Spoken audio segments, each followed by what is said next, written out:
melaksanakan praktek mengajar atau kita kenal dengan istilah PPL ya. Jadi yang harus adik-adik kuasai itu apa aja kalau dari guru? Yang pertama pedagogi. Oke, konsentrasi pedagogi Hamzah. Terus Halil apa Halil? Siap. Oke, materi. Terus apa lagi? Oke, psikologi tentang pendidikan. Terus kebetulan tentang pembuatan RPP penting nggak bagi calon guru? Penting sekali ya. Terus kurikulum pembelajaran harus dikuasai juga ya. Oke, maka dari itu sebelum kita masuk materi, kita ada ice breaking ya.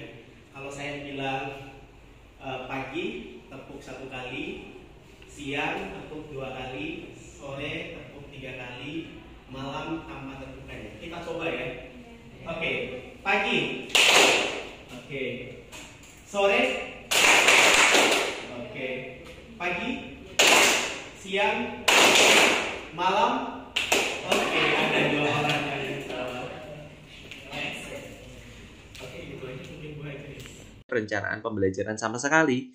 Nanti pembelajaran menjadi tidak terarah dan ngawur itu namanya. Oke, nah kenapa kita harus membuat perencanaan pembelajaran? Karena ini adalah amanat undang-undang teman-teman.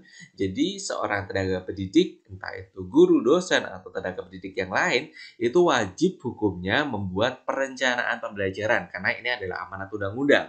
Dalam Peraturan Pemerintah Republik Indonesia Nomor 19 Tahun 2005 tentang Standar Nasional Pendidikan Bab 4 tentang standar proses di pasal 19 ayat 3 itu disebutkan bahwa setiap satuan pendidikan melakukan perencanaan proses pembelajaran, pelaksanaan proses pembelajaran, penilaian hasil pembelajaran, dan pengawasan proses pembelajaran untuk terlaksananya proses pembelajaran yang efektif dan efisien. Jadi jelas sekali tugas seorang tenaga pendidik itu adalah membuat perencanaan, kemudian melaksanakan perencanaan tersebut, mengadakan penilaian atau evaluasi, dan mengadakan pengawasan proses pembelajaran. Jadi memang wajib ya kita membuat perencanaan pembelajaran. Oke, kemudian di pasal 20 perencanaan pembelajaran itu meliputi apa sih? Sebenarnya yang dimaksud perencanaan pembelajaran itu adalah kita membuat silabus dan RPP ya.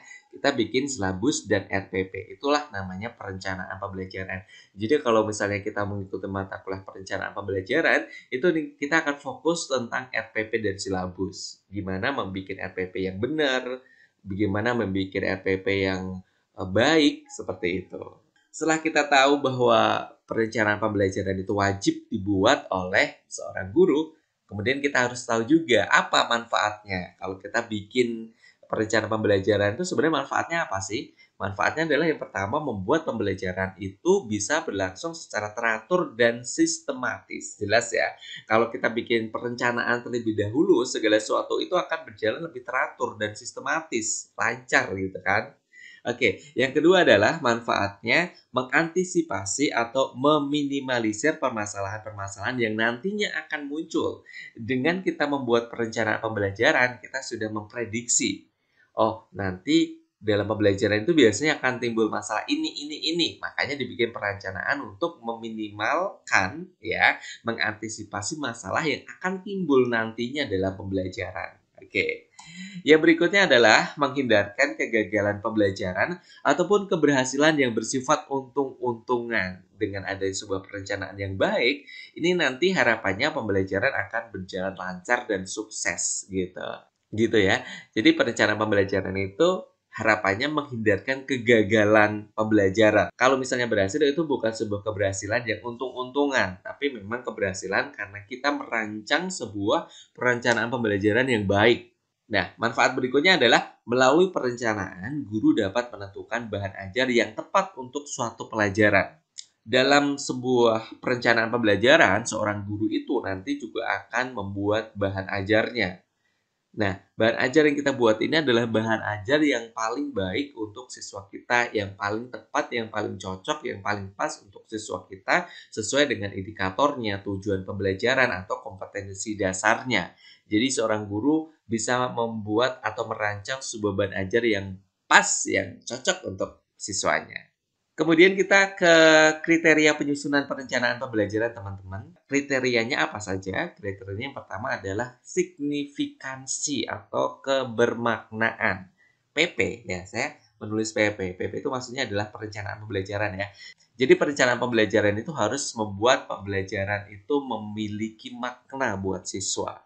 Oke. Kemudian yang kedua adalah relevan. Relevan ini maksudnya adalah memiliki kesesuaian dengan kurikulum dan kebutuhan siswa. Jadi teman-teman, kalau kita membuat perencanaan pembelajaran, dasarnya adalah kurikulum, ya. Kita menerjemahkan kurikulum dalam sebuah perencanaan pembelajaran. Tentunya tidak bisa lepas dari KD, indikator, dan tujuan pembelajaran. Itulah yang nanti kita kembangkan dalam sebuah perencanaan pembelajaran. Jadi perencanaan pembelajaran itu nggak boleh melenceng dari kurikulum.